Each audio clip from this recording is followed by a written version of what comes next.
everyone. May I know your name, sir? Okay, and Miss? Okay, sir? Okay, and? Okay जी, इनको मैं जानता हूँ तो इनका नाम मैं नहीं पूछूंगा, मैं आपको थोड़ी देर में बता दूंगा. अस्सलाम वालेकुम एवरीवन, मेरा नाम एल्विन है, Alvin Faraz, and I will be teaching you PRC 1, that is BWCS.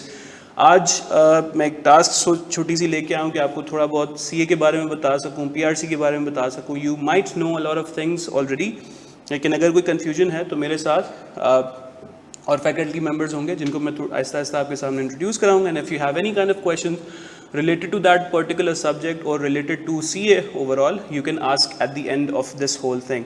So let me just inform you a little, and then if you have any questions, write it down. और आप इसके जब मैं ख़त्म कर लूँगा तो there will be a dedicated time, a QA session, and you can ask your questions then. How many of you are from A levels? A levels, intermediate commerce and commerce. ठीक है जी. तो let's begin.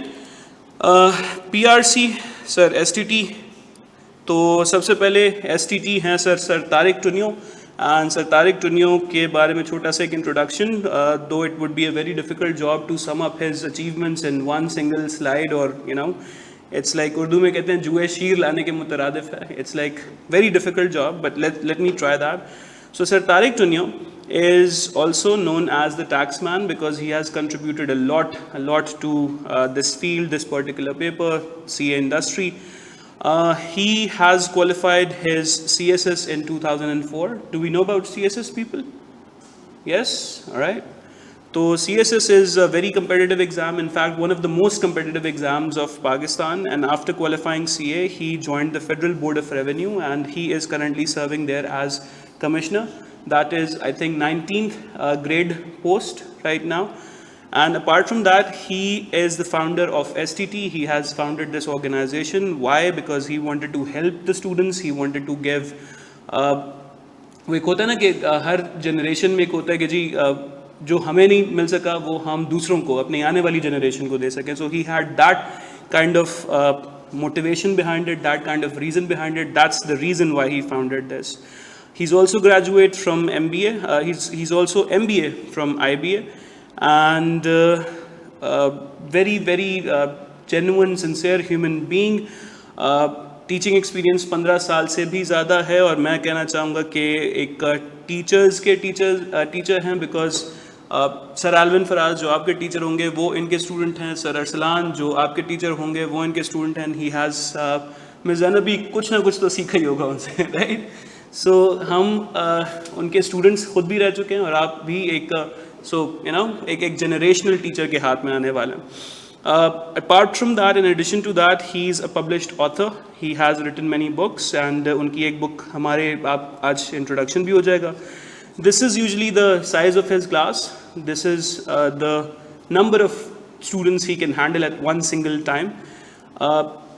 ये है जी tax money, his brain child, his masterpiece आप बोलें, क्योंकि इससे पहले जितनी भी लॉ की बुक्स आप देखते हो, जब भी लॉ की बुक के बारे में किसी की एक परसेप्शन पूछी जाती है तो वो कहते हैं जी बड़ी सी, इनफैक्ट मोटी सी बुक होती है. ना आपने मूवीज़ में भी देखा होगा, ड्रामाज में भी देखा होगा, लॉयर्स के पीछे ना वो बड़ी सारी किताबें लगी होती हैं. हर लॉ की एक बाकायदा बेयर एक्ट आती है, और वो ठीक ठाक थिक बुक होती है, मुश्किल बुक होती है.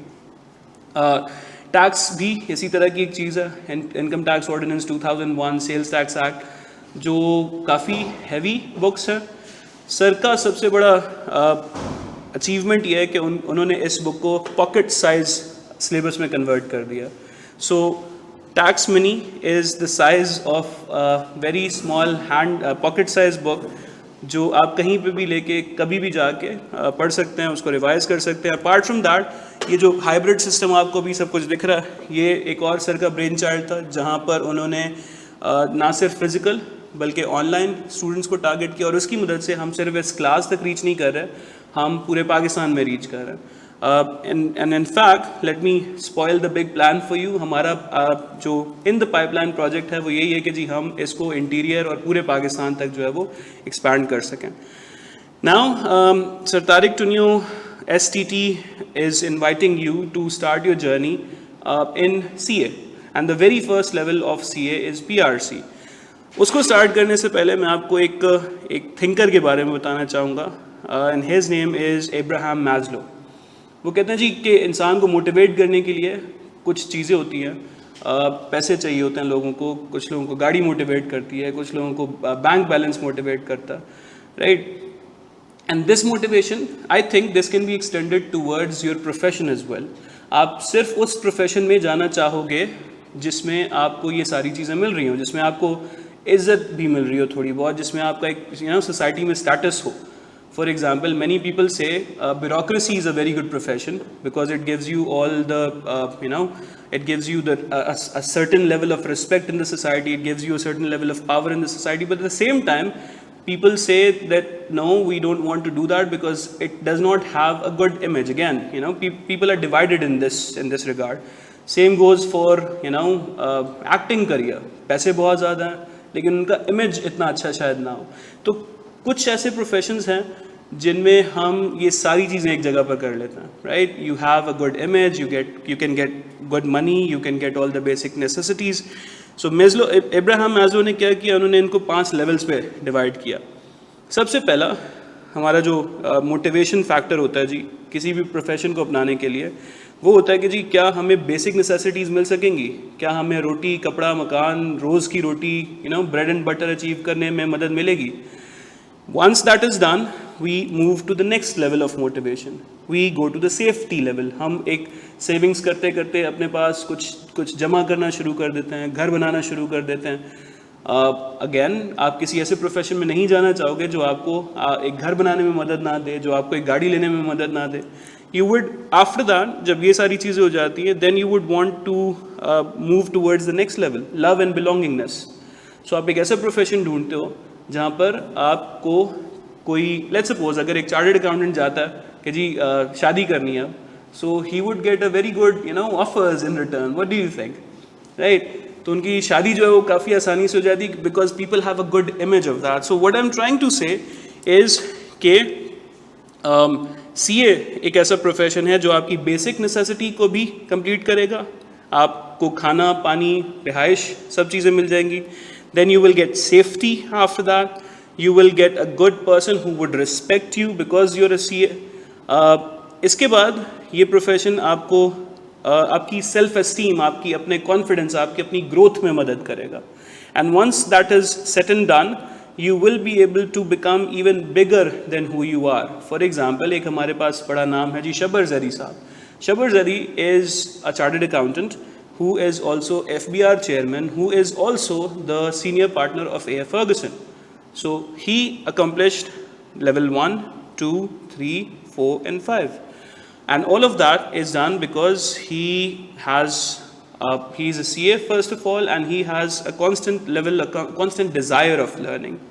Sir, आज हमारे पास एक अपॉर्चुनिटी है कि हम अपने एक नए करियर को स्टार्ट करने लगे, राइट? सो क्या सीए एक अच्छा करियर ऑप्शन है? उसके ऊपर हम एक एनालिसिस करते हैं, एक छोटी सी एक ब्रेनस्टॉर्मिंग करते हैं साथ में, और हम अपना जो ये सारा एनालिसिस करेंगे, हम इस अंडरस्टैंडिंग को देखने की कोशिश करेंगे, वो हम करेंगे 3 बेसिस पे। फर्स्ट ऑफ ऑल हम कॉस्ट कितनी बेयर करेंगे। दुनिया का सबसे important resource I think time होता है, क्योंकि एक दफ़ा चला गया तो वापस नहीं आएगा। तो we are going to invest a lot of time in this field. तो क्या हमारा टाइम यहाँ पे जाना चाहिए और कितना टाइम लगेगा, एंड अल्टीमेटली हमारा रिटर्न हम कितना कमा सकते हैं।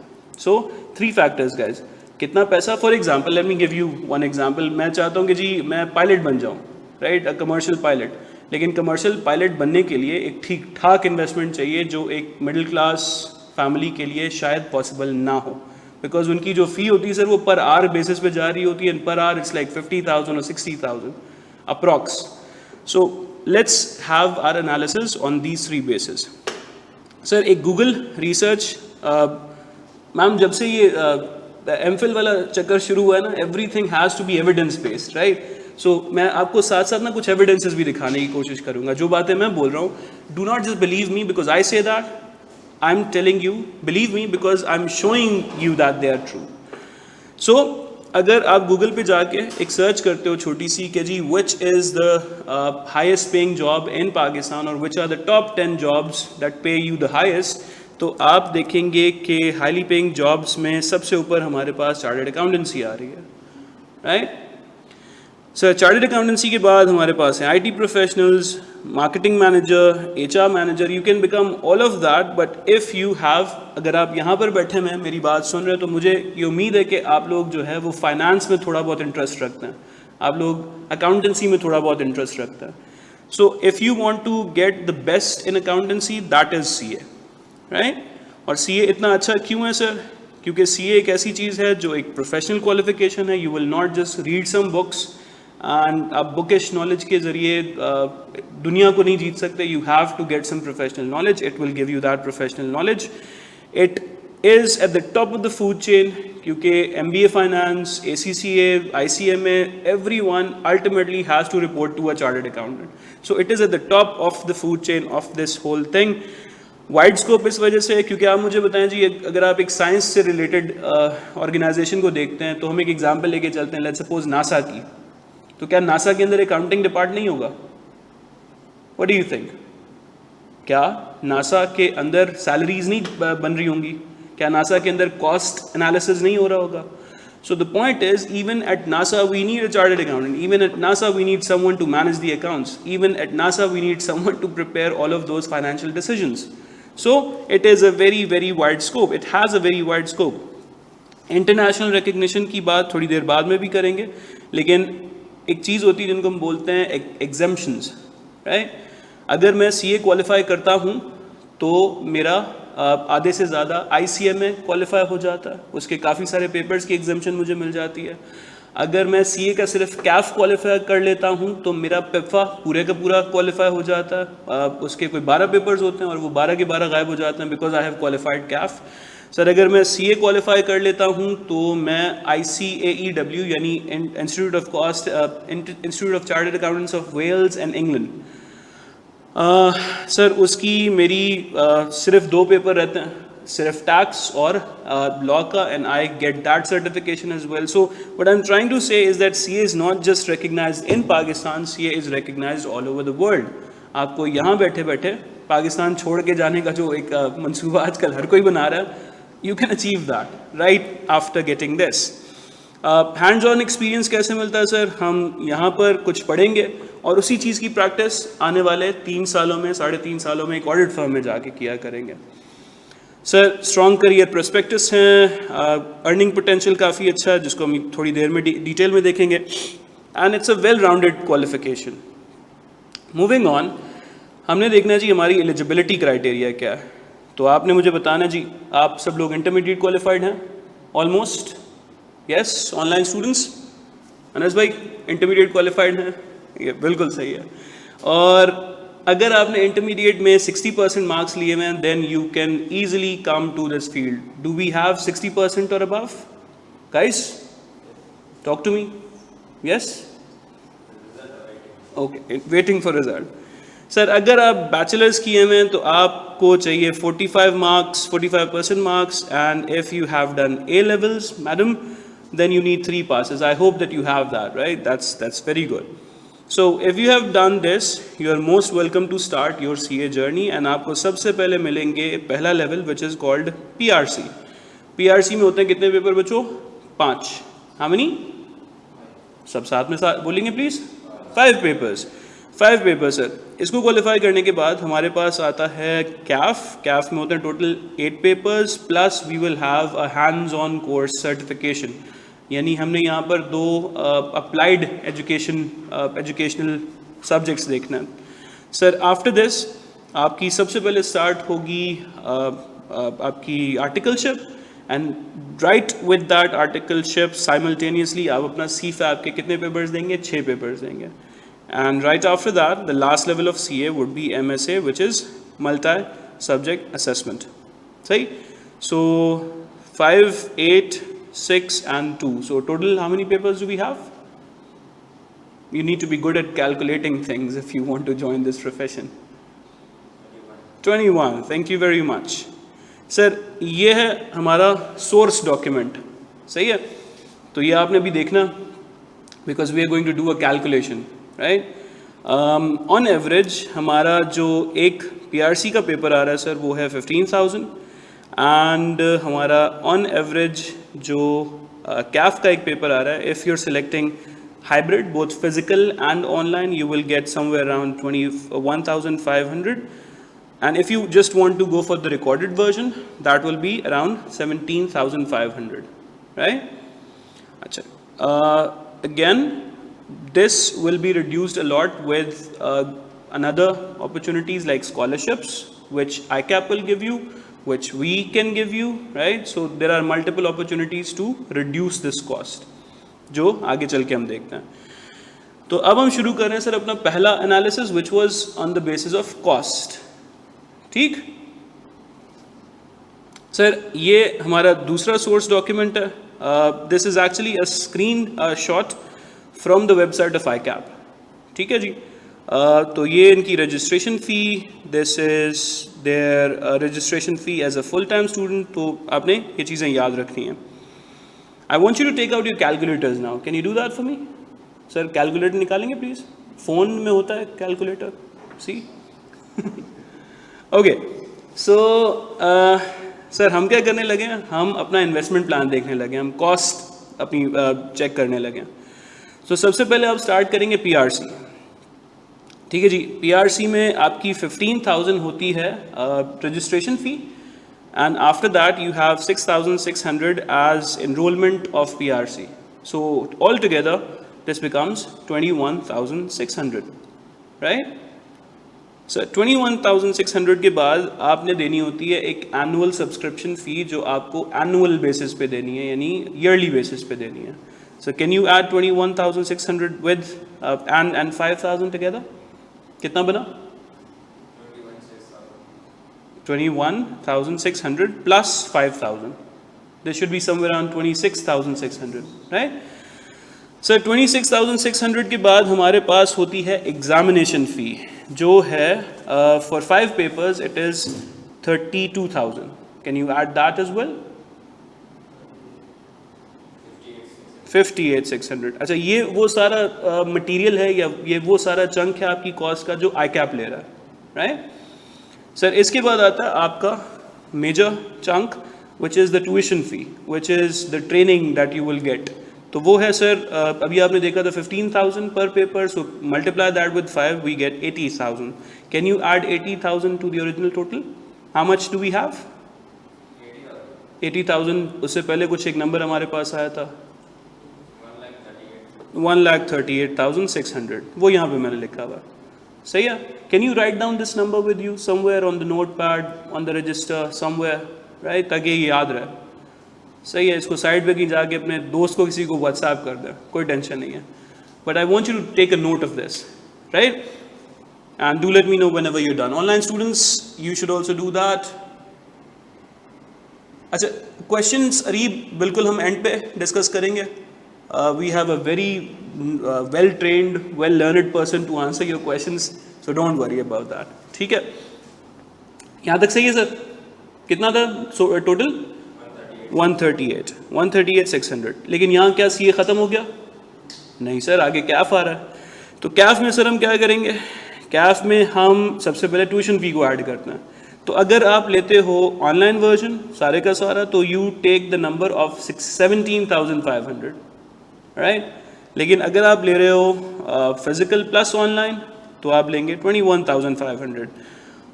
जो भी आप लेना चाह रहे हैं उसके हिसाब से अपना उस डिजिट को ऐड कर लें जी। इट्स आइदर 140 और 172, क्या लेके चल रहे हैं? 172 या 140? लेट्स गो विद 172, तब ताकि हम एक दफ़ा ना एग्जैजरेट करके देख लेंगे हम ज़्यादा कितने पैसे लगा रहे हैं। ठीक है जी, 172,500। इसके बाद सर हमारी एग्जामिनेशन फ़ी आती है 3,000 फॉर एवरी एडिशनल पेपर। तो ये हम करेंगे कितनी दफ़ा सर? मल्टीप्लाई विद 8, क्योंकि कितने पेपर्स हैं? 8 पेपर्स हैं। सही है, करें सर। और जो भी इसका टोटल आएगा उसको 172 में ऐड करें। डन? कहाँ खड़े हैं हम लोग? नहीं, पहले 3,000 into 8,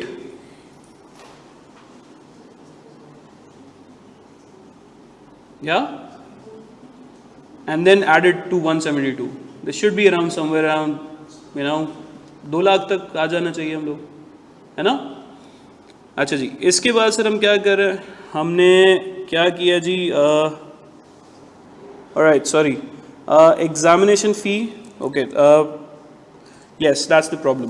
Sir, 5,000 for 3 paper and 3,000 for every additional paper. So हम इसको let's do the total here.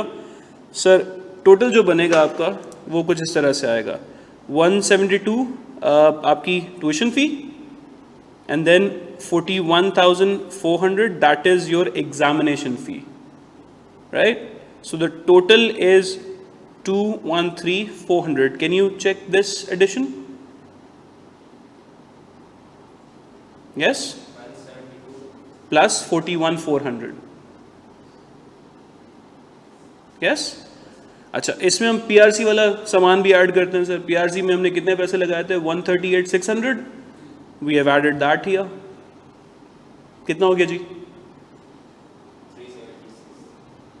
Sir कुछ गलत कर रहे हैं हम, देखें. Is it the same? 138,600 plus 213,400. Is it correct, sir? Yes. All right. तो हम लेके चल रहे हैं सर, अभी कहाँ पे खड़े हैं, 3,52,000 रुपये. अच्छा, इसके बाद सर हमारे पास 2 कोर्सेज आएंगे जिनको हम बोलते हैं हैंड्स ऑन कोर्सेज. इसमें हम सीखेंगे how to handle a computer. Basically हम एक्सेल या उसको हम शॉर्ट बोलेंगे MS ऑफिस, और साथ में हम देखेंगे कि how to speak with people. Imagine करें कि हम कैफ क्वालिफाई करके ऑडिट फर्म में बैठे हुए हैं और हमारा मैनेजर आके, सर अरसलान आके हमें बोलते हैं जी फलान लेटर टाइप कर दें और क्लाइंट को एक रिपोर्ट भेजनी है, वो टाइप कर दें. And we start doing this on our keyboard.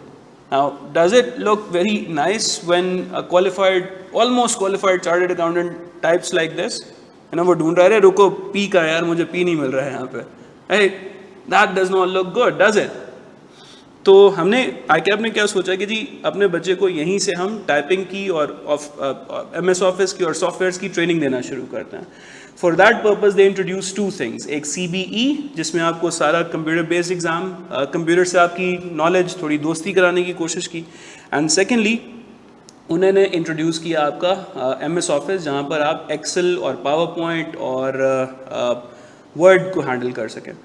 Sir more over दूसरा एक इशू ये आता है कि जी अब CA है, अलग अलग बैकग्राउंड से हैं, मे बी मैं इंटीरियर से आया हूँ, मे बी मैं DHA से आया हूँ.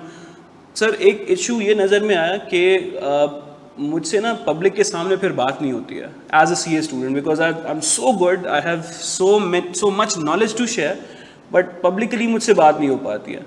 सो keeping that in mind they introduced a course which is called PPE. इसमें आप ऑडियंस के सामने आते हो और आप उनसे बात करते हो, राइट? सो ये हैंड्स ऑन कोर्सेज करने के बाद हमने अभी तक दिए सर 372,000, राइट? ये नंबर अपने पास लिखेंगे प्लीज़, 3,72,000. सर लेट्स सपोज मैं कोई 1 या 2 दफ़ा फेल भी हो गया, लेट्स सपोज सर मैंने 1 पेपर दोबारा से दिया, 2 पेपर दोबारा से दिए, सर मैक्सिमम मैं 4 लाख तक आ गया, राइट? तो 4 लाख का एस्टिमेट बना के रखना अपने पास. Sir can you write this number down? So what we are investing so far is 400,000. Yes, आगे चलते हैं जी. सर PRC में हमारे पास 5 पेपर्स हैं और अभी हम लोग इंशाल्लाह we will invite every single individual, every single faculty member for each and every paper, and they will introduce what the paper is all about and what skills you have to develop, right? We have Sir Salan who will be handling QMT, and we will have Miss Zainab who will be handling principles of economics. Or believe me, इनका introduction बहुत भारी, and they should do that themselves.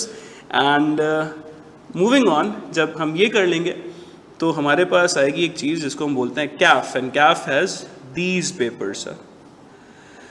and we have professionals from for every single paper from the industry. हम किसी एक simple professor को जिसको सिर्फ books पढ़ के एक knowledge है, we are not asking that person to teach you, we are asking a professional to do that. For example, हमारे पास जो financial accounting, cost accounting, financial accounting 2 ये पढ़ाने के लिए जो लोग आ रहे हैं सर, वो चार्टर्ड अकाउंटेंट्स हैं, वो एक्चुअली इंडस्ट्री में काम करते हैं, और जो टैक्स पढ़ाने के लिए आ रहे हैं वो है एक tax commissioner. So what I am trying to say right now is कि हम अगर किसी एक ऐसे बंदे से जिसने सिर्फ बुक्स पढ़ के नॉलेज ली है वर्सेस किसी ऐसे बंदे से जिसने बुक्स भी पढ़ी हैं प्लस वो सारे रूल्स जाके मार्केट में अप्लाई भी किए हैं, इंडस्ट्री में जाके अप्लाई भी किए हैं, which one is better, just the books और someone who has applied the knowledge? Applied the knowledge, obviously. It's a rhetorical question, but yes. So we have every single dedicated teacher for this purpose. अच्छा, यहाँ तक sir हमने finance में एक सिर्फ option को discuss किया जिसको हम कहते हैं क्या, CA. लेकिन क्या हमारे पास दूसरे ऑप्शंस भी हैं? बिल्कुल है sir. Option number 1 is BCom, जिसको हम आजकल बोलते हैं ADC, I believe. Yes sir, ADC हो रहा है, BCom हो रहा है 2 साल में, और उसकी वैल्यू सिर्फ इस हद तक है कि वो एक डिग्री है. अगर आप फ्यूचर में जाके कोई गवर्नमेंट जॉब के लिए अप्लाई करना चाहेंगे तो फिर उसके लिए वो ज़रूरी होगा, क्योंकि you need at least 14 years of education, right? Otherwise कोई प्राइवेट सेक्टर में, कोई फाइनेंस सेक्टर में कोई बहुत ज़्यादा वैल्यू हमें उस कोर्स की, उस डिग्री की नहीं दिखती है. We have another option, we have BBA, we have MBA. BBA can be done from LUMS and IBA, which will cost a lot. उसकी ठीक ठाक फी होगी, अभी देखेंगे. और दूसरा ऑप्शन होगा कि हम BBA MBA कर लें किसी आर्म्स यूनिवर्सिटी जो इतने ज़्यादा पैसे नहीं लेती. हो सकता है कि वहाँ पे शायद पढ़ाई सेम लेवल की होती हो, लेकिन वो इतने ज़्यादा पैसे नहीं लेते. Third option is ACCA. ACCA की अच्छा है जी, the plus points is that papers थोड़े से कम है, लेकिन the highest the most negative point is कि उसके अंदर फ़ी आपकी जाती है सर पाउंड्स में. Do we know how much the pound is right now? 300, 200, 350 तक है.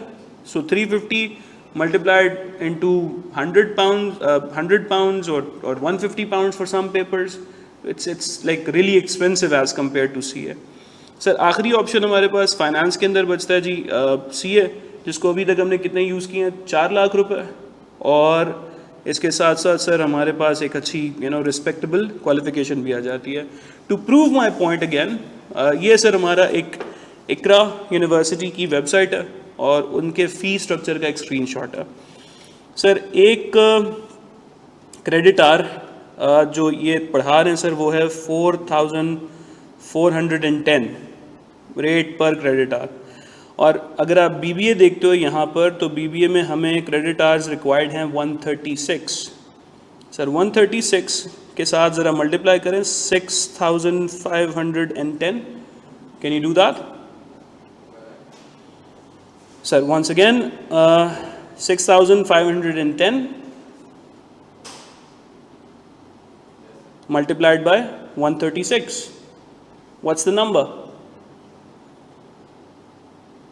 कोई बताएगा? कोई भी बता दे.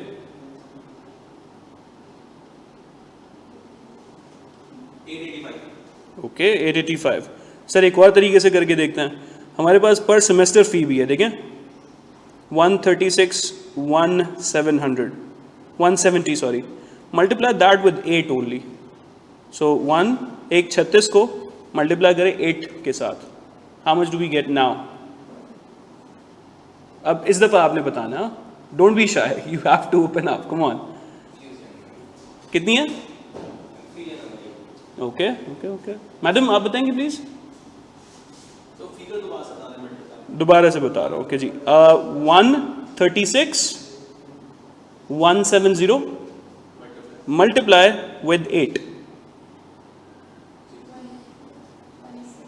तो 184 क्या हो रहा है जी? कितना होगा ये टोटल? 136 1,36,170 रुपए को मल्टीप्लाई करना है 8 के साथ.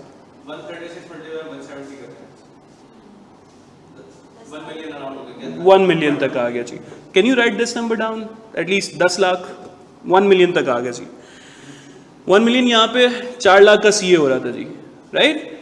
अच्छा, हमने यहाँ से नहीं करना सर, हम किसी अच्छी यूनिवर्सिटी में जाना चाहते हैं, हम चलते हैं IBA। सो IBA का सर एक क्रेडिट आ रहा है BBA का 28,000 का, सही है? अब 28,000 मल्टीप्लाई करना है कितने से सर? 136 के साथ। करें ज़रा, ये अब जाएगा 32 लाख तक का गेम, है ना? कितना है सर? 32 लाख तक।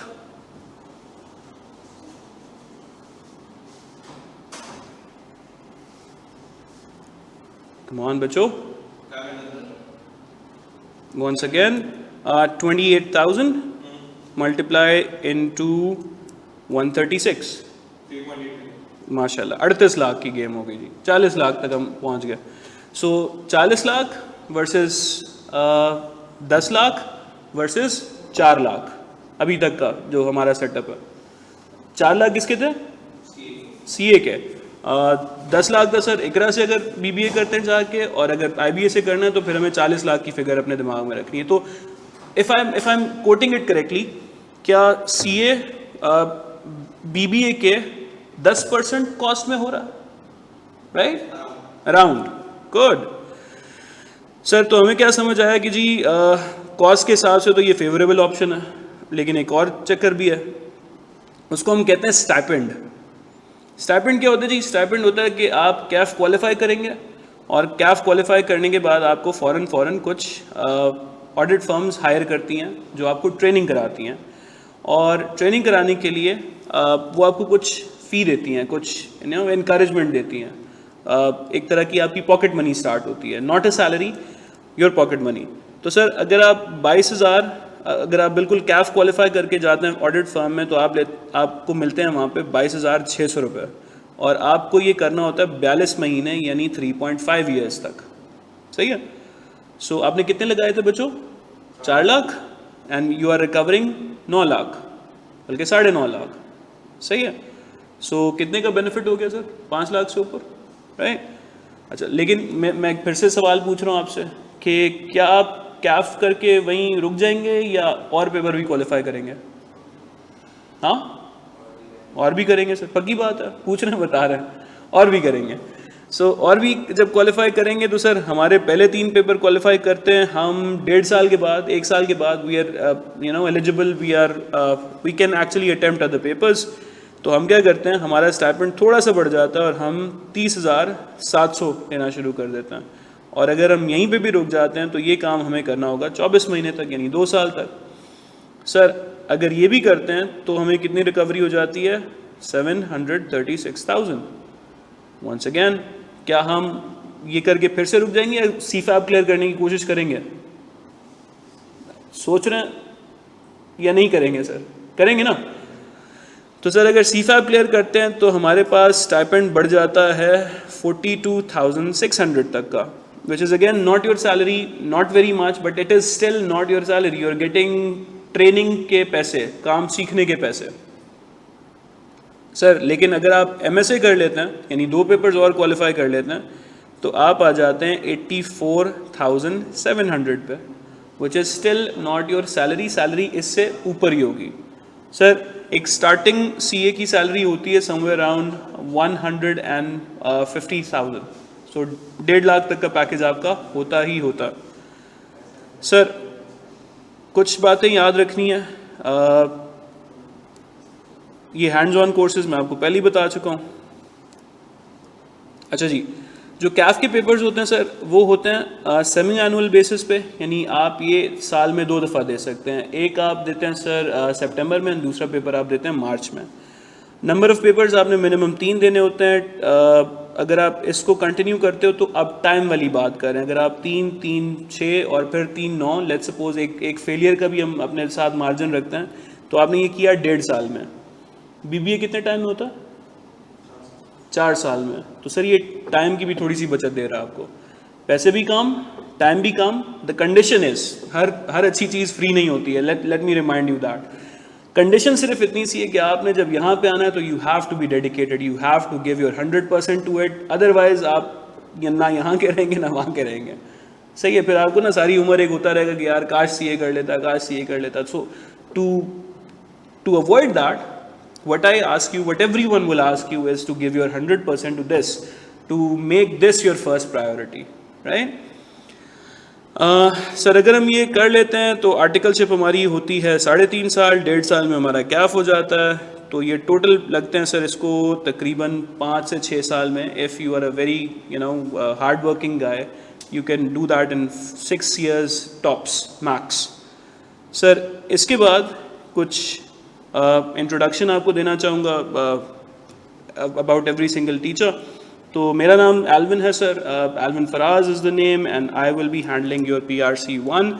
PRC1 is all about writing, PRC1 is all about developing your expression. CAF में जब आप आते हैं, बेसिकली PRC का फुल फॉर्म होता है जी प्री रिक्विजिट कॉम्पिटेंसीज। ये एक ऐसा पोर्शन है जो आपको तैयार करता है कैफ के लिए, सही है। कैफ में कुछ पेपर्स होते हैं जिनमें आपको हार्डकोर कैलकुलेशन करनी पड़ती है, उनके लिए आपको सर सलाम तैयार करेंगे। सर कुछ ऐसे पेपर्स होते हैं जिनमें आपको लिखना पड़ता है, आपको अपने आंसर को कंपोज करना पड़ता है। उस पेपर्स में आते हैं टैक्सेशन, उन पेपर्स में आते हैं आपका लॉज के दोनों पेपर, उसमें आपका ऑडिटिंग आ जाता है। सो अगर कैफ को रफली देखें तो 4 पेपर्स ऐसे हैं जिसमें आपने लिखना, 4 पेपर ऐसे हैं जिसमें आपने कैलकुलेशंस करनी है। तो PRC1 is like the founding stepstone of that।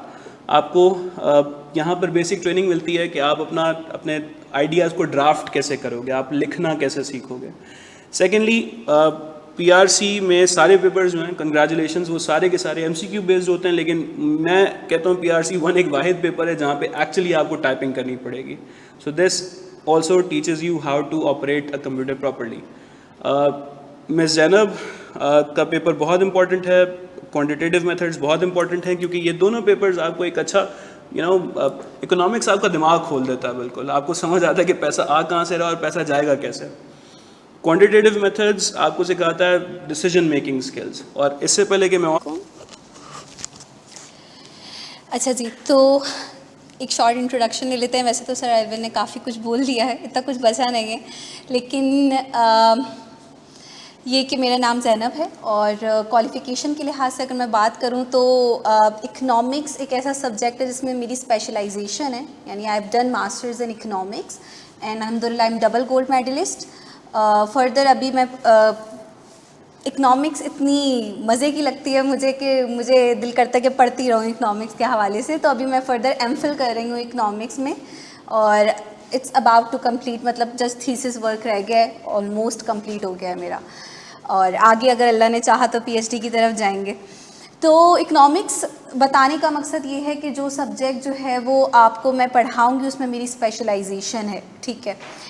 अब थोड़ा बात कर लेते हैं इकनॉमिक्स के हवाले से। आप लोगों को कुछ आइडिया है सब्जेक्ट का कि इकनॉमिक्स सुना है कुछ इकनॉमिक्स के हवाले से? कॉमर्स बैकग्राउंड से हो आप लोग तीनों कॉमर्स बैकग्राउंड से हो? अच्छा, ऑनलाइन स्टूडेंट्स? हाँ जी। इकनॉमिक्स से क्या अभी तक आपने सीखा है? इकनॉमिक्स में क्या पढ़ते हैं हम? क्या आइडिया है इकनॉमिक्स के हवाले से? कोई वन वर्ड में अगर हम इकनॉमिक्स को डिस्क्राइब करना चाहें तो कैसे कर सकते हैं? Economy, very good. समटाइम्स क्या होता है कि स्टूडेंट्स इकोनॉमिक्स को फाइनेंस के साथ कंफ्यूज कर रहे होते हैं। उनको लग रहा होता है कि इकोनॉमिक्स हम कोई स्टॉक मार्केट और पैसे के बारे में जस्ट हम स्टडी कर रहे होंगे। Yes, one part of economics is about finance, लेकिन इकोनॉमिक्स इससे कहीं ज़्यादा इंटरेस्टिंग है। इकोनॉमिक्स एक ऐसा सब्जेक्ट है जिसमें हम इकोनॉमी के बारे में पढ़ते हैं। जैसे कि इन्होंने बोला, हम अपनी इकोनॉमी के बारे में समझते हैं कि हमारी इकोनॉमी में हो क्या रहा है। बहुत दफ़ा ऐसी चीज़ें होती हैं जो कि हम पढ़ लेते हैं लेकिन हमें समझ नहीं आ पाती, ठीक है ना। ऐसा होता है ना, न्यूज़पेपर कभी देख रहे हैं या कभी हम न्यूज़ देख रहे हैं, उसमें बहुत सारी बातें ऐसी हो रही होती हैं related to GDP, related to interest rate, related to taxes, related to public debt, ठीक है, related to export and import, related to balance of trade. बहुत सारी टर्म्स हम ऐसी सुनते हैं जो कि हम सुन तो रहे होते हैं लेकिन हमें समझ में नहीं आती कि ये टर्म्स बता क्या रही हैं या इसका इम्पैक्ट क्या पड़ रहा है या ये हमारे लिए कितनी इंपॉर्टेंट है, ठीक है। तो जाहिर है कि जिस इकोनॉमी में आप रह रहे हो तो उसकी सराउंडिंग के बारे में आपको पता तो होना चाहिए ना कि हो क्या रहा है, ठीक है ना। तो इकोनॉमिस्ट कि एक बड़ी अच्छी जो है ना वो कंट्रीब्यूशन होती है कि ये आप एज ए इकोनॉमिस्ट आप देखते हो कि हम इकोनॉमी में कंट्रीब्यूट कैसे कर सकते हैं, ठीक है। हम कैसे इकोनॉमिस्ट की एक जॉब क्या है कि हम पॉलिसी मेकर्स लेवल पे जा रहे होते हैं, यानी हम पॉलिसीज़ बनाते हैं, हम इकोनॉमी को रन कर रहे होते हैं। तो आप सोच सकते हैं कि कितना इंटरेस्टिंग सब्जेक्ट है और कितना इम्पॉर्टेंट सब्जेक्ट है कि हम इकोनॉमी रन करते हैं बेसिकली। तो फर्दर ये कि इकोनॉमिक्स का जो सब्जेक्ट हम इंशाल्लाह लेकर चलेंगे, क्लास में भी हमारी इस हवाले से बात रहेगी। थोड़ा सा मैं आप लोगों को ये बता दूं कि फर्दर अगर हम इकोनॉमिक्स के सब्जेक्ट पे बात करें तो economics is all about, economics revolves around scarcity. सुना है ये term scarcity? What do we mean by scarcity?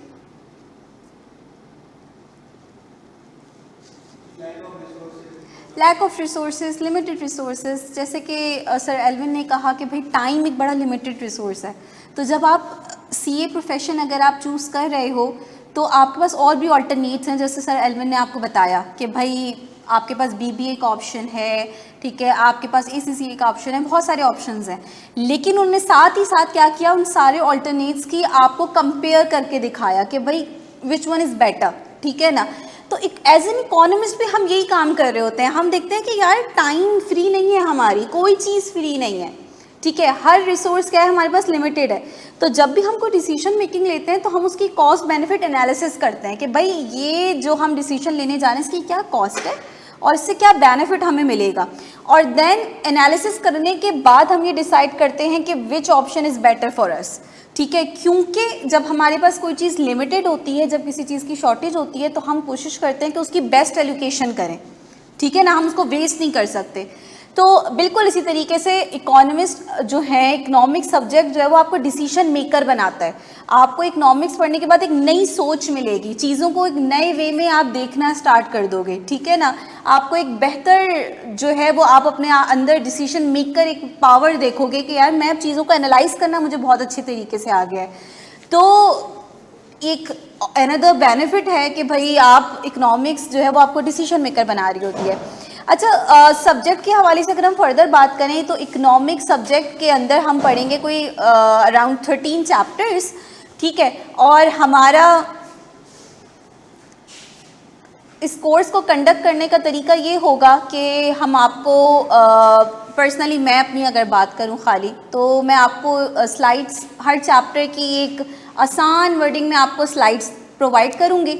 और असल पर्पस क्या है हमारा कि ना सिर्फ हम चीज़ों को समझें बल्कि पेपर भी पास करें, ये हमारा मेन गोल है, मेन ऑब्जेक्टिव है। और जैसे कि सर एल्विन ने आपको बताया कि मेनली पेपर एमसीक्यूज बेस्ड आ रहे हैं पीआरसी में, तो हम टीचर्स क्या करेंगे आपको कि हर टॉपिक से रिलेटेड आपको एमसीक्यूज प्रोवाइड करेंगे और फिर आपको क्लास में प्रैक्टिस करवाई जाएगी, ठीक है ना। आपको पहले कॉन्सेप्ट पढ़ाया जाएगा, कॉन्सेप्ट समझाया जाएगा, देन उस कॉन्सेप्ट से रिलेटेड एमसीक्यू सॉल्व करवाए जाएंगे, ताकि आपको एक बड़ी अच्छी एक अंदाज़ा हो जाए कि यार पेपर में किस तरीके से आपका जो है वो क्वेश्चनिंग होती है और आपने किस तरीके से आपको उसका आंसर करना होता है। तो आई थिंक ये हमारा पूरा सिनेरियो रहता है इकोनॉमिक्स के अंदर। इंशाल्लाह जब क्लास में मिलेंगे तो फर्दर हमारी डिस्कशन होगी, फर्दर इंट्रैक्शन होगी, फर्दर बातें करेंगे और बहुत एक इन्फॉर्मेटिव सेशन रहेगा इंशाल्लाह। At the end of the session आपको रियलाइज़ होगा कि आपने कितनी नई चीज़ें सीखी हैं, कितनी एक वैल्यू एडिशन हुई है आपकी पर्सनैलिटी में और आपकी नॉलेज में कितनी वैल्यू एडिशन हुई है। तो इंशाल्लाह क्लास में मिलते हैं फर्दर। सर सलान। देखिए, first of all I tell you about my qualification to everyone. मैं सीए फाइनलिस्ट हूँ, इसके अलावा एमबीए फाइनेंस मेरा हो चुका है। इसके अलावा एक चीज़ होती है इसको हम लोग बोलते हैं आईएफआरएस। किसी ने नाम सुना है आईएफआरएस का? लॉज, एक तरह से लॉ समझ लें अकाउंटिंग के लिए, कि अकाउंटिंग किस पैटर्न के ऊपर होती है, किस कानून के हिसाब से होती है, उसको आईएफआरएस बोलते हैं हम लोग, ठीक है ना। तो उसके अंदर भी सर्टिफिकेशन मेरे पास है। इसके अलावा एक वर्ड आपने सुना होगा टैक्सेशन का, सुना है टैक्स का वर्ड? आजकल टैक्स का वर्ड बड़ा सर्कुलेट हुआ है मार्केट के अंदर कि गवर्नमेंट नए नए तरह के टैक्सेस लगा रही है, तो उसके अंदर भी सर्टिफिकेशन मेरे पास है, ठीक है ना। इसके अलावा मैंने अपना ग्रेजुएशन जो है वो कॉमर्स में कंप्लीट किया था बैक इन 2016। जैसे बहुत से स्टूडेंट्स होते हैं जो कि इंटरमीडिएट के बाद ए लेवल्स के बाद अपना सीए स्टार्ट करते हैं, राइट टाइम वही है वैसे तो। मैंने लेट स्टार्ट किया था, मैंने अपना ग्रेजुएशन करने के बाद स्टार्ट किया था। जैसे आजकल तो एडीसी हो गया है ना 2 साल का, फिर आपने 2 साल का फर्दर यूनिवर्सिटी जाके जो है वो बैचलर्स कंप्लीट करना पड़ता है टोटल। तो पहले तो बीकॉम 2 साल के भी होते थे और 4 साल का भी होता था, जिसको ऑनर्स कहते थे हम। तो मेरा उनमें से कि भाई मेरा 2 साल वाला बीकॉम हुआ है, ठीक है। सो ये तो हो गया एक छोटा सा इंट्रोडक्शन मेरा अपना। फर्दर बात करें अगर हम अपने सब्जेक्ट के हवाले से, फिर मैं आपसे कुछ क्यूरीज वगैरह पूछूंगा और कुछ क्वेश्चन आंसर्स भी करूंगा आपसे। देखिए क्वांटिटेटिव मेथड्स का जो सब्जेक्ट है वो इंतहाई इंपॉर्टेंट सब्जेक्ट है आपके सीए के अंदर, क्योंकि सीए के अंदर टोटल जो गेम है वो नंबर्स का है। आप जितने नंबर्स के अंदर अच्छे होगे उतना ही आप कैलकुलेशन अच्छी परफॉर्म कर सकोगे। सारा काम ही पैसा है ना, पैसा आना है, पैसा जाना है, पैसे में खेलना है। और जब पैसे में खेलना नंबर्स ही अच्छे नहीं होंगे तो फिर आप कैलकुलेशन में अच्छे नहीं होंगे। तो ये थोड़ी करेंगे यार कि 140 को 100 से मल्टीप्लाई करना है तो कैलकुलेटर निकालेंगे भाई 140 मल्टीप्लाई बाय 100 कितना हो गया भाई, सीधे सीधा बोल देंगे यार। या मैं बोलूँ भाई 100 का 80% निकालो, अब बच्चा एक कर रहा है कि भाई 100 मल्टीप्लाई बाय 80 और फिर वो परसेंटेज का साइन लगा रहा तो बोल लो नहीं सर 80 रुपये आ रहा है, नहीं डायरेक्ट करने का। तो कहने का मकसद ये कि जितना हम मैथ्स में अच्छे होंगे, नंबर्स के अंदर अच्छे होंगे, हमारे आगे के पेपर्स उतने ही यूजफुल होंगे। फॉर एग्जाम्पल अगर हम कैलकुलेशन बेस्ड पेपर्स की बात करें, एक तो आपके पास PRC 2 आ गया, PRC 1 के अंदर कोई कैलकुलेशन नहीं, इकोनॉमिक्स के अंदर कैलकुलेशन आपके पास होंगी, ठीक है। ITB के अंदर मेरे ख्याल में बहुत छोटी कोई कैलकुलेशन हुई तो 5-10% होगी। अकाउंटिंग पूरा कैलकुलेशन बेस्ड है आपके पास, ठीक है ना। QM पूरा कैलकुलेशन बेस्ड है आपके पास। फिर अगर आप कैफ में चले जाते हो तो कैफ में कॉस्टिंग का पेपर आपके पास आता है, FAR 1 का पेपर आता है, FAR 2 का पेपर आता है, MFA का पेपर आता है। तो ये सब कैलकुलेशन बेस्ड है ना। फाइनल में चले जाओगे तब भी कैलकुलेशन बेस्ड है। तो जितना नंबर्स में अच्छा होगे, जितना कैलकुलेशन बेस्ड आपका दिमाग चलेगा, उतना ही सीए की लाइफ के लिए ना आपके लिए अच्छा होगा, ठीक है ना। अच्छा दूसरी चीज ये, मैथ्स स्ट्रांग होनी जरूरी है। मैं बोलता हूँ मैथ्स स्ट्रांग होनी बिल्कुल भी जरूरी नहीं है आपकी। अगर आपको इतना पता है कि प्लस प्लस प्लस होगा और प्लस माइनस माइनस होगा, माइनस प्लस माइनस होगा, प्लस प्लस, मेरे लिए इतना काफ़ी है।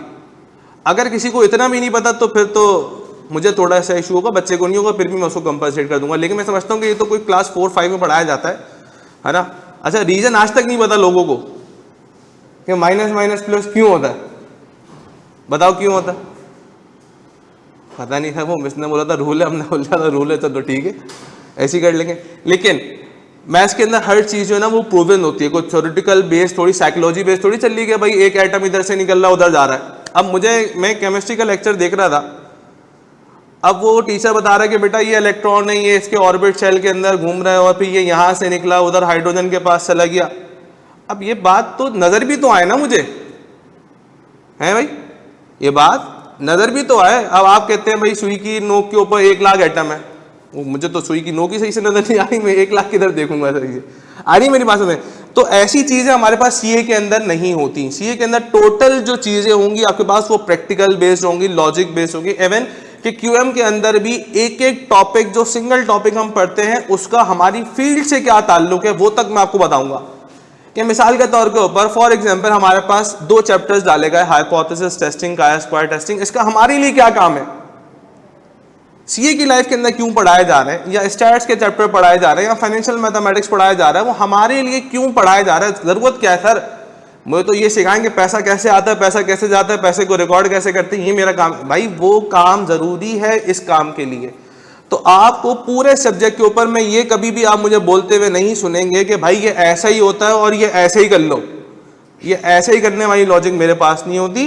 टोटल जो लॉजिक होगी वो होगी आपके पास प्रैक्टिकल बेस्ड, कि यार ये जो चीज़ यूज़ कर रहे हैं मेरे बच्चों हम लोग, वो चीज़ें आप आगे रियल लाइफ में कहाँ जाके यूज़ करोगे, रियल लाइफ एप्लीकेबिलिटी क्या है उसकी, ठीक है ना।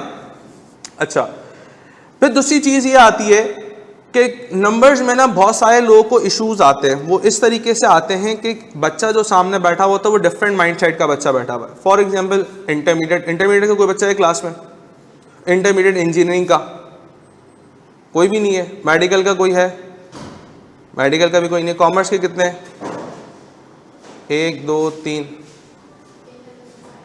साइंस, ओके, तुम्हारा उमर ए लेवल कॉमर्स। तो अब भाई डिफरेंट माइंड सेट है, ए लेवल कॉमर्स का बच्चा भी है, इंटर कॉमर्स का बच्चा भी है, ए लेवल साइंस का बच्चा भी है, किसी की मैथ्स अच्छी है, किसी की ठीक ठाक है, किसी की तो बिल्कुल ही गई गुजरी है। तो अब डिफरेंट माइंड सेट का बच्चा बैठा हुआ है ना। तो अब क्लास में ये टीचर की रिस्पॉन्सिबिलिटी होती है कि सारे बच्चों को एक पेस के ऊपर लेके चले। मेरे लिए सिर्फ इतनी नॉलेज आपकी काफ़ी है कि प्लस प्लस प्लस बोलो, प्लस माइनस माइनस बोलो। हाँ, माइनस माइनस माइनस बोलोगे तो फिर मेरे लिए इशू है भाई, ये कैसे होता है माइनस माइनस माइनस, ठीक है ना, माइनस माइनस प्लस ही होता है। तो कहने का मकसद ये कि इतनी बेसिक अंडरस्टैंडिंग होगी तो हमारा क्लास का सर्वाइवल जो है ना वो बहुत अच्छा हो जाएगा। दूसरी चीज़ ये कि टॉपिक की अगर हम बात करें क्यूएम के अंदर, तो भाई टेक्निकल सब्जेक्ट है, बेसिक से लेके चलना है एडवांस लेवल तक।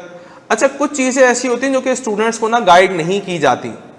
आई डोंट नो कि उसका रीज़न क्या होता है कि कुछ सब्जेक्ट्स, कुछ चैप्टर्स ऐसे हैं जो कि बेसिक हैं और कुछ चैप्टर्स ऐसे हैं जो कि टेक्निकल हैं।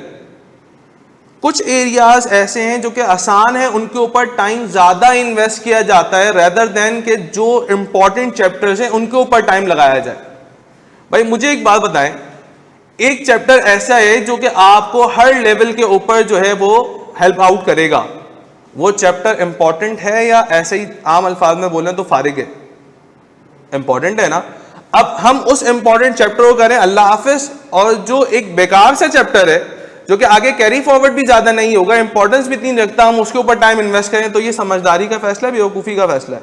ये तो बेवकूफ़ी का फैसला है। अच्छा, अमूमन होता यह है कि भाई स्टूडेंट को पता ही नहीं है कि हो क्या रहा है क्लासरूम के अंदर। मैं यहाँ का नहीं बता रहा, मैं ऐसे जनरल ओवरऑल बात कर रहा हूँ, ठीक है। फिर आपको पता है कि भाई क्लास में बादों का माइक में म्यूट भी कर देता हूँ, तो कुछ कॉन्फिडेंशियल बातें होती हैं तो मैं वो ऐसे ही बोल देता हूँ क्लास में, कुछ नहीं बहुत सारी बोल देता हूँ, लेकिन माइक म्यूट करके बोलता हूँ, ठीक है।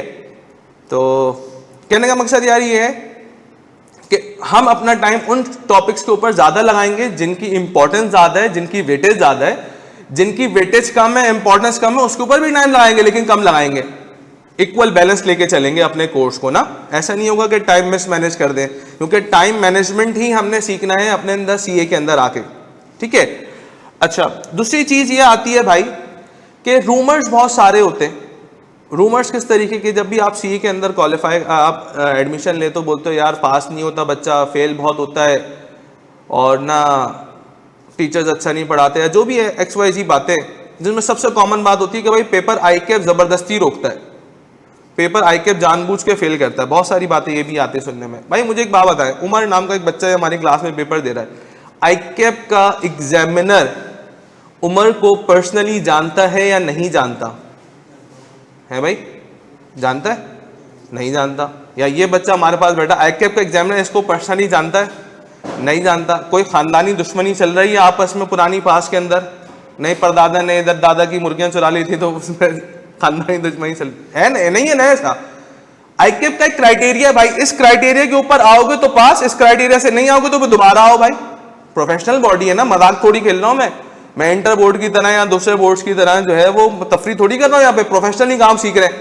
जो उस लाइन पर पूरा आएगा वो पास, जो नहीं आएगा वो फेल। अच्छा पता है क्या होता है, बच्चा जब फेल होता है, फेल होने की बात इसलिए कर रहा हूँ क्योंकि आप लोग ज्यादा बातें सुनेंगे फेल होने की, पास होने की बात इतनी नहीं सुनेंगे, मार्किंग इतनी फेल होने की सुनेंगे।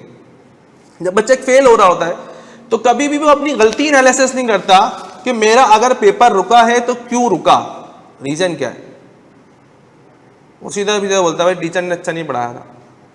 ये क्या बात हो गई? अगर टीचर ने अच्छा नहीं पढ़ाया होता, फॉर एग्जाम्पल अगर मैंने अच्छा नहीं पढ़ाया होता, मैं जैनब ने अच्छा नहीं पढ़ाया होता, या कोई भी एक स्टूडेंट ने अच्छा नहीं पढ़ाया होता, भाई तो तुम फेल होगा, तुम्हारा दोस्त तो पास हो गया ना। टीचर ने दोनों को पढ़ाया क्लास के अंदर। अच्छा दोनों ही तुम प्री मेडिकल के थे या दोनों ही कॉमर्स के थे, माइंडसेट भी दोनों का था, लेकिन बंदे बंदे में फर्क है या नहीं है? उसने तैयारी अच्छी करी, आपने तैयारी अच्छी नहीं करी। जो फॉर ग्रांटेड लेगा ना बंदा चीज़ों को कि नहीं यार ये तो हो जाएगा या ये कर लेंगे या देखा जाएगा, तो ये देखा जाएगा या हो जाएगा या कर लेंगे, ऐसे बच्चों का सीए नहीं होता। ये सिर्फ बातें ही करेंगे और बातें आके टाइम वेस्ट करेंगे और चले जाएंगे, ठीक है ना। तो कहने का मकसद यार ये है कि हमेशा हमारी अप्रोच जो ये होनी चाहिए ना, सीखने वाली अप्रोच होनी चाहिए। कभी भी हम ये अप्रोच नहीं रखेंगे कि यार ये चीज़ हमें आती है तो फिर घर बैठ जाओ, भाई ज़रूरत नहीं है, डायरेक्ट पेपर देने चले जाना, है ना। नहीं आती तो फिर क्लासरूम में आएंगे, सीखने के लिए आएंगे, ठीक है। फिर आगे बात करते हैं अकाउंटिंग की। अकाउंटिंग के दोनों टीचर्स हमारे पास हैं, इनके हवाले से थोड़ी सी डिस्कशन में कर लेता हूँ क्योंकि ये प्रोफेशनल लोग हैं तो ऑफिस की टाइमिंग की वजह से आ नहीं सके। जो सर हसन मारफानी है, ये क्वालिफाइड चार्टर्ड अकाउंटेंट है। अराउंड कोई 2014 या 15 में इन्होंने सीए क्वालिफाई किया था, कोई 10-11 साल होगा इनको सीए करे हुए, ठीक है ना। अब ये एफसीए हो चुके हैं। पहले जब सीए क्वालिफाई करता है बंदा नया नया होता तो एसीए कहलाता है, नाम के आगे एसीए लिखा हुआ होता है, ठीक है ना। फिर जब उसको अराउंड कोई इंडस्ट्री प्रैक्टिस के अंदर या क्वालिफाई हुए हुए कोई 10 साल गुजर जाते हैं तो उसको जो है वो FCA का टैग मिल जाता है। तो हसन मारफानी को जो है अराउंड कोई 10 साल हो चुके हैं और ये बैंक इस्लामी के अंदर, बैंक इस्लामी का नाम सुना है ना, बैंक इस्लामी के अंदर ये सीनियर वाइस प्रेसिडेंट है, SVP, ठीक है। तो एक बड़ा बंदा है भाई अकाउंटिंग का हमारे पास। दूसरा चीज़ हमारे पास सर अली अमानुल्लाह है। अच्छा सर हसन मारफानी जो है वो इंट्रोडक्शन टू अकाउंटिंग का एरिया भी देखेंगे, FAR 1 का एरिया भी देखेंगे, FAR 2 का एरिया भी देखेंगे, जो हमारे पास कैफ के सब्जेक्ट हैं, ठीक है ना। Sir Ali Amanullah ACCA qualified है, ठीक है ना, और ACCA क्वालिफाइड होने के साथ साथ कोई अराउंड 7 से 8 साल का टीचिंग एक्सपीरियंस है इनका, और ये एक लीडिंग कंपनी के अंदर जो है वो हेड ऑफ टैक्स भी हैं। तो टैक्स की बातें तुम्हें कुछ ना कुछ इनसे भी सीखने को मिलेंगी मार्केट की, ठीक है। वैसे तो ज़रूरत नहीं पड़ेगी सरदारी की, तुम्हें इतनी सारी बातें बता देंगे कि टैक्स की क्या क्या होती हैं, ठीक है ना। तो कहने का मकसद ये, जैसे सर एल्विन ने कहा था कि आपके पास हर सब्जेक्ट को डील करने के लिए एक प्रोफेशनल टीचर मौजूद है। ऐसा नहीं है, थोड़ी दो डब्बे लूंगा थोड़ी देर में। ऐसा नहीं है कि भाई चलते फिरते एक बंदे को पकड़ा, भाई हाँ ये पढ़ा सकते हो चलो आ जाओ, ऐसा नहीं है, ठीक है ना। क्योंकि आप बातें बताऊंगा बाद में काफी चल के, थोड़ी सी अभी नहीं बता सकता। तो ये नहीं होगा आके बाद कि भाई हाँ ये आता है चल मेरा भाई आजा पढ़ा लें, या ये अवेश ये पढ़ा दो यार ये आ जाओ, नहीं।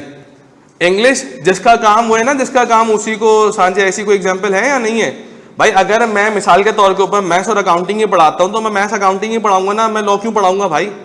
लॉ पढ़ाने के लिए दूसरा प्रोफेशनल हायर करेंगे ना, टैक्स पढ़ाने के लिए टैक्स का प्रोफेशनल हायर करेंगे, एक अकाउंटिंग वाले से टैक्स पढ़वा दें, सवाल ही पैदा नहीं होता।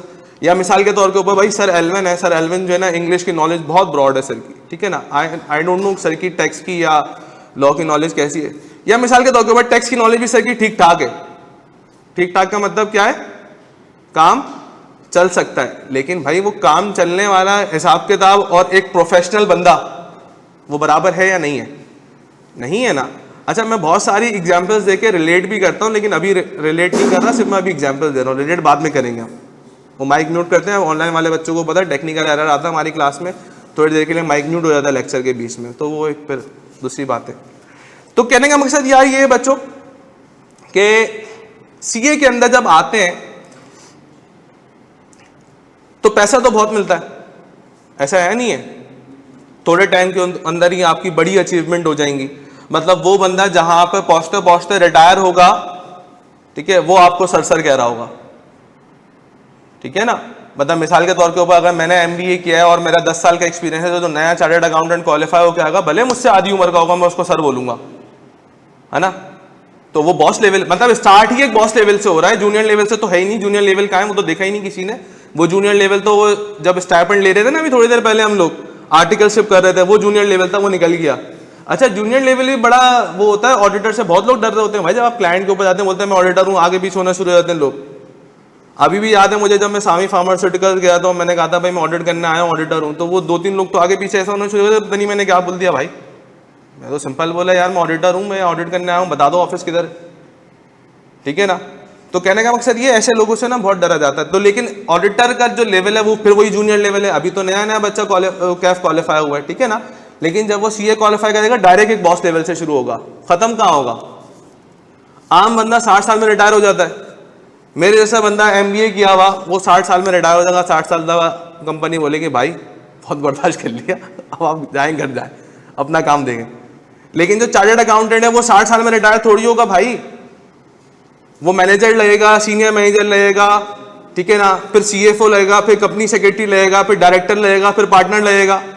आपको पता है कंपनी लॉ के लिहाज से एक बंदा 7 कंपनीज के अंदर इंडिपेंडेंट डायरेक्टर लग सकता है। इंडिपेंडेंट डायरेक्टर 7 कंपनीज के अंदर लग सकता है।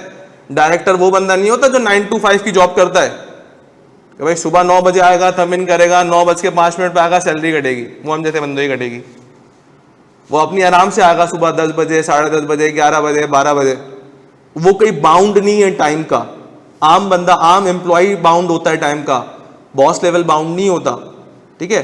अच्छा बॉस लेवल कहने का मकसद ये भी नहीं है कि मेरा भाई हफ्ते हो गए बंदा फम ही नहीं जा रहा, बंदा ऑफिस ही नहीं जा रहा, ये भी नहीं है यार, ठीक है ना। रोजी ले रहे हैं, पैसे ले रहे हैं तो हलाल तो करने हैं ना वो किसी ना किसी तरीके से।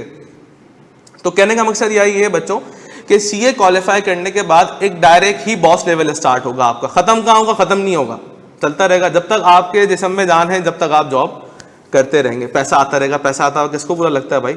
मेरे पास अगर मैं इंडिपेंडेंट डायरेक्टर लग जाऊँ सर 7 कंपनीज के अंदर, तो भाई 7 जगह का पैसा आ रहा है, मैं तो बोलूँगा मैं तो भाई अभी 10 साल और जॉब करूँगा। 7 जगह का पैसा आ रहा है, कोई करने की ज़रूरत ही नहीं पड़ रही। सिर्फ ब्रीफिंग देनी है आपके, सिर्फ अल्फाज की कीमत है। थोड़ी कि भाई मैंने जो है मजदूरी करनी है या मैंने अकाउंट्स बनाने जाके, सिर्फ मेरे उस टाइम के ऊपर सिर्फ किसकी कीमत है? वर्ड्स की कीमत है। ठीक है, जो मैं बोल रहा हूँ इसके पैसे मुझे कंपनी प्रोवाइड कर रही है। तो कहने का मकसद यार ये है बच्चों, इस तरह की तो बहुत सारी बातें और बहुत सारी बातें हम क्लास के अंदर भी डिस्कस करेंगे। 2-3 बातें कंक्लूड करके मैं अपने डिस्कशन को वाइंड अप करूंगा यहाँ पे। देखो एक सिनेरियो ये है, एक सिनेरियो ये मैंने अपने बड़ों से सीखा है, मैं आप उससे सीख लो, क्योंकि मैं काइंड ऑफ बड़ा ही हो गया आपके लिए। मेरा ज़्यादा डिफरेंस नहीं है अपना, यहाँ कहीं बता दूंगा मैं, लेकिन बड़ा कह सकते हैं आप, ठीक है ना भाई। 1 साल ही बड़ा है तो बड़ा है बंदा, खत्म हो गया। मैं ये नहीं बोलूँगा यार मैं 1 साल बड़ा हूँ, नहीं है आराम 5-6 साल 10 साल 10 साल से ज़्यादा बोल दिए, 5-6 साल तो होगा। उम्र कितनी है इसके बेटा? है 20? चलो मैं कहता हूँ उम्र की मेरी एज में अराउंड कोई 8-9 साल का गैप है, तो कोई ऐसा मसला नहीं है। तो कहने का मकसद ये है बच्चों कि सबसे इम्पॉर्टेंट क्या है, सबसे इम्पॉर्टेंट क्या है, जैसे कि ऑप्शन देता हूँ मैं कोई। सबसे इम्पॉर्टेंट ये है कि भाई हम सीए करें, क्वालिफाई करें, या सीए क्वालिफाई करने के बाद 10 लाख रुपए सैलरी कमाएं, ठीक है, या पढ़ाई इंपॉर्टेंट है, या सीए का डिसीजन लेना इंपॉर्टेंट है कि भाई हम सीए करेंगे। इन 4 ऑप्शन में से सबसे इंपॉर्टेंट क्या है बताएं? मैं रिपीट करूं ऑप्शन। पहला ऑप्शन ये कि हम सीए करेंगे, ये इंपॉर्टेंट है। दूसरा ऑप्शन ये है कि हम मेहनत करेंगे, पढ़ाई करेंगे। तीसरा ऑप्शन ये है कि भाई हमें क्वालिफाई होना है किसी भी सूरत के अंदर। चौथा ऑप्शन ये है कि हम पैसे कमाएंगे बहुत ज़्यादा, इसलिए सीए करना चाहते हैं। इसमें सबसे इंपॉर्टेंट क्या है? मेहनत करना। अगर मैंने सीए ही नहीं करनी तो मेहनत करके मैं क्या करूँगा? मेहनत तब करूँगा जब मैं सीए में एडमिशन लूँगा। क्या इंपॉर्टेंट है भाई? सबसे ज़्यादा इंपॉर्टेंट है ये डिसाइड करना कि मैंने सीए करना है। सबसे ज़्यादा इंपॉर्टेंट ये है, ठीक है ना। मैं अभी इसके साथ यही बात डिस्कस कर रहा था। मेरी बेटी है छोटी, वो 11 महीने की है, तो वो अभी चलना सीखती है। वो कभी चीज़ों को पकड़ती है, खड़ी होती है, फिर वो थोड़ा चलती है, फिर वो गिर जाती है, गिरती है, उसकी चोट भी लगती है, फिर वो रोती भी है।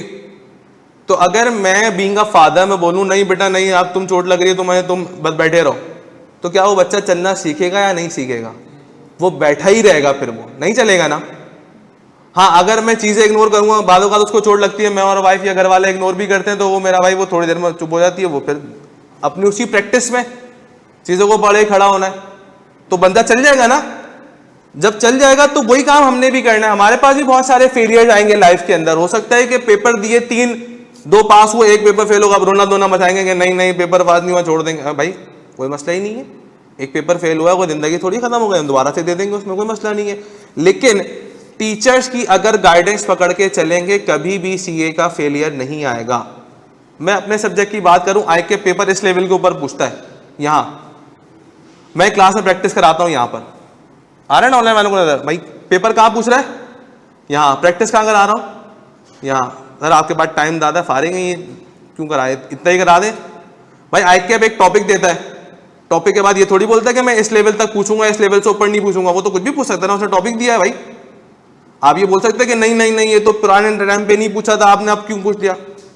आई के बोलेगा भाई मैंने टॉपिक दिया था आपको, मैंने ये थोड़ी कहा था कि इस लेवल तक पूछूंगा, इस लेवल तक नहीं पूछूंगा। तो मेरी हमेशा प्रैक्टिस ये होती है कि भाई आई के पूछेगा यहाँ, प्रैक्टिस कराएंगे आप। क्योंकि अगर क्लास में मेरे साथ यहां तक की प्रैक्टिस कर लोगे, जब पेपर दे के आओगे, तो जब पेपर दे रहे होगे तो लगेगा यार ये तो क्या मजाक चल रही है, तो क्या हो रहा है क्लास में। जब पेपर आप दे रहे होंगे बोलेंगे यार ये तो कुछ भी नहीं है, इससे हार्ड काम तो मैं क्लास में करके आ गया। तो भाई हार्ड काम जब मेरे साथ क्लास में कर लोगे तो पेपर के अंदर सर्वाइवल बहुत आसान होगा, पासिंग के चांसेस ज्यादा होंगे आपके, मैं बोलूंगा 100% होंगे। आप क्यों मेरे साथ पढ़े, आपका पेपर पास कराने की जिम्मेदारी मेरी है। डे 1 पे कह रहा हूं, एक शर्त के ऊपर कि जो गाइडेंस दूंगा वो काम करके आएंगे, होमवर्क दूंगा वो काम करके आएंगे। हाँ होमवर्क दूंगा नहीं करेंगे तो फिर ये कॉन्ट्रैक्ट वाला जो हिसाब किताब है ये ब्रीच हो गया, फिर पास थोड़ी हो सकता है। ठीक है, तो कहने का मकसद यार ये है कि बच्चों फोकस रहना है, तैयारी करनी है, और रोज का काम रोज करेंगे, घर जाकर रिवाइज करने की कोशिश। एक आखिरी एग्जांपल देता हूं और फिर बात को खत्म करते हैं ओरिएंटेशन सेशन को।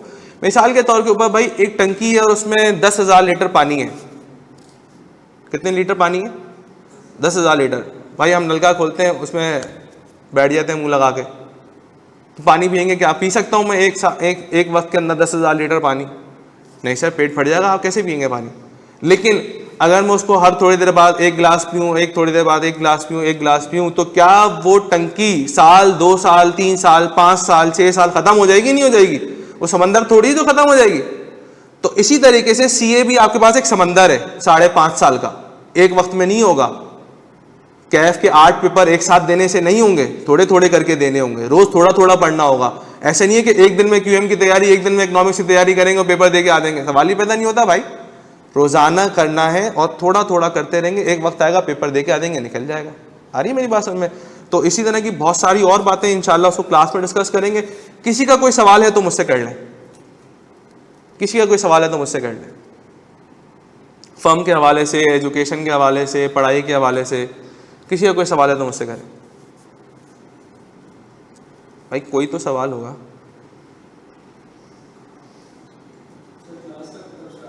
क्लासेस कब से स्टार्ट होंगी? अच्छा, क्लासेस जो है वो अराउंड कोई सैटरडे या मंडे सही है। सैटरडे को थोड़ा छुट्टी चलो कर लेंगे, मंडे को क्लासेस शेड्यूल करते हैं, ठीक है। और शेड्यूल आपका वही व्हाट्सएप ग्रुप के ऊपर आ जाएगा। व्हाट्सएप ग्रुप के ऊपर आप आ चुके होंगे मेरे ख्याल में। अराउंड कोई 1 वीक तक डेमो क्लासेस होती हैं, ठीक है। मंडे टू फ्राइडे तक on an average demo classes चलेंगे। उसके बाद डेमो क्लासेस इसलिए होती हैं ताकि आप मुझे जान लें, मैं आपको जान लूँ, ठीक है ना, थोड़ी अंडरस्टैंडिंग डेवलप हो जाए हमारी, ठीक है। वो इंशाल्लाह हर टीचर के साथ आपकी पहली क्लास में हो जाएगी, मसला नहीं है। तो लेकिन फिर भी 1 हफ्ते का टाइम देते हैं कि आप अपना डिसीजन ले लें वाइसली ना। और उसके बाद जो होगा वो रजिस्टर्ड स्टूडेंट्स बेनिफिट लेगा सारी चीज़ों के।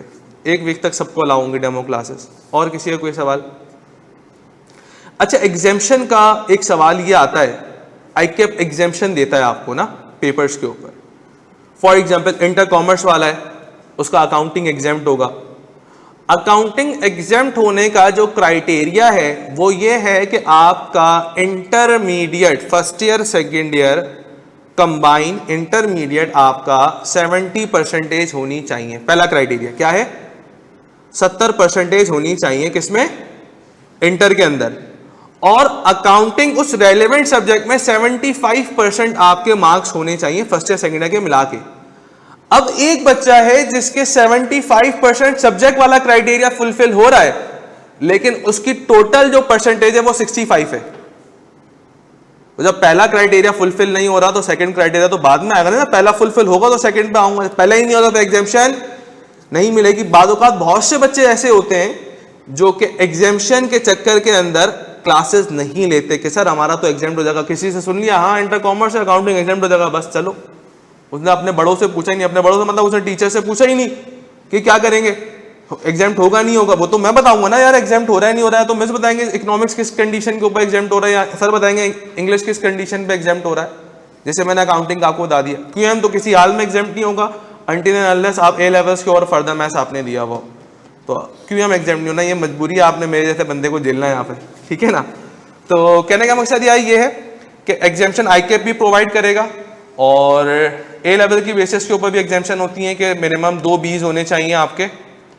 एक उस बी जिस सब्जेक्ट में आप लेना चाह रहे हो, जैसे मिसाल के तौर पर इकोनॉमिक्स के अंदर आप लेना चाह रहे हो तो इकोनॉमिक्स में बी होना चाहिए और एक दूसरे सब्जेक्ट के अंदर सपोर्टिंग ग्रेड बी होना चाहिए। इकोनॉमिक्स में बी है, बाकी सब में सी की लाइन है, एग्जाम नहीं होगा, ठीक है। तो मिनिमम 2 बी हो एक रेलेवेंट सब्जेक्ट के अंदर और एक supporting grade as a B हो, ठीक है।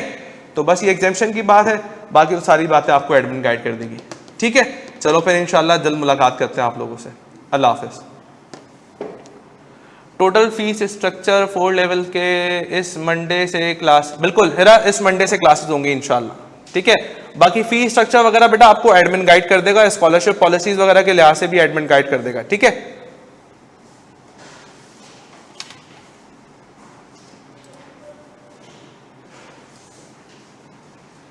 चले बेटा इंशाल्लाह फिर आप लोगों से मंडे को मुलाकात करते हैं। अल्लाह हाफिज़।